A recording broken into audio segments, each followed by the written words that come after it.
Deməli, bir neçə gün bundan öncə Avtotəmir az saytında bir podkast verilişində taksi ilə əlaqədar problemləri falan səsləndirmişik. Orada belə bir müraciət eləmişdim ki, İnva deyilən proqram var.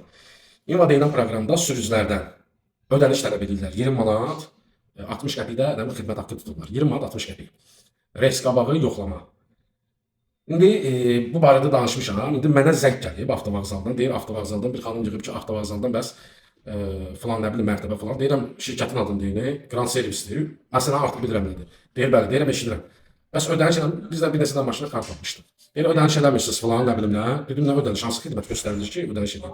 Nəsə xanıma dedim ki, bizi yönləndirin, məni yönləndirin, zəhmət olmasa orada rəhbər şəxsə ki, bunu aydınlaşdıraq. Nəinki bizdən, ümumi olaraq taksi sürücülərindən göstərilməyən xidmətə görə nəyə görə ödəniş tələb edirsiniz?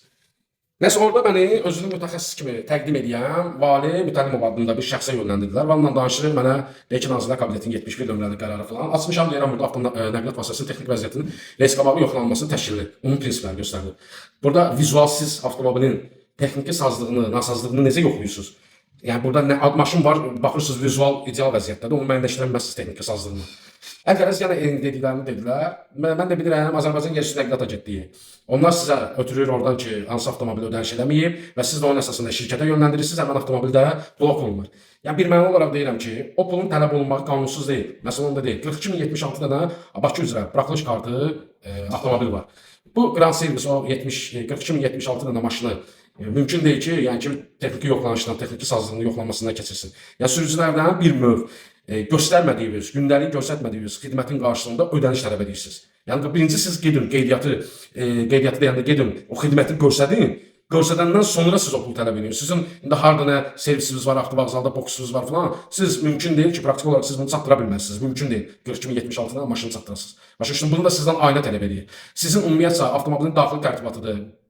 Falan onun sizə heç bir adiyyəti yoxdur. Siz avtomobilin vizual xarici görünüşünü baxmalısınız, bir də texniki sazlığını yoxlamalısınız. Ayna sizə nə tələb qoyur qarşınızda, sizə nə bildirir, onun əsasında da, yəni ki, beləsinə göstərmədiyiniz xidmətə görə pul tələb edirsiniz sürücülərdən. Nə qədər, minlərlə, 10 minlərlə sürücüdən. Hər ayda 20 mindən yığılanda hesablayın, mən sizə deyim də nə qədər pul edir. 20.60 vuram, edəm bunu 42.076-ya 86.866.765 manat pul edir. Siz göstərmədiyiniz xidmətə görə sürücülərdən bu pulu niyə tələb edirsiniz? Nəyin əsasında tələb edirsiniz? Bir aya 42.076 dənə maşının İnvadan həmin məbləği ödəməyi, bir aya 866.765 manat 60 qəpik pul edir. Göstərmədiyiniz xidmətə görə bu pulu siz necə tələb edirsiniz? Bunları denəyən hamısını Azərbaycan Yerüstü Nəqliyyat Agentliyidir. Taksi şöbəsi də orada, taksi şöbəsində oturan insanlardır. Azərbaycan Yerüstü Nəqliyyat Agentliyinin birbaşa özüdür. Bunu göstərilməyən xidmətə görə qeyri-qanuni olaraq taksi sürücülərdən 20 manat 60 qəpik hər avtomobilə görə pul tələb edirlər. Birinci xidməti göstərir, sonra pul tələb edir.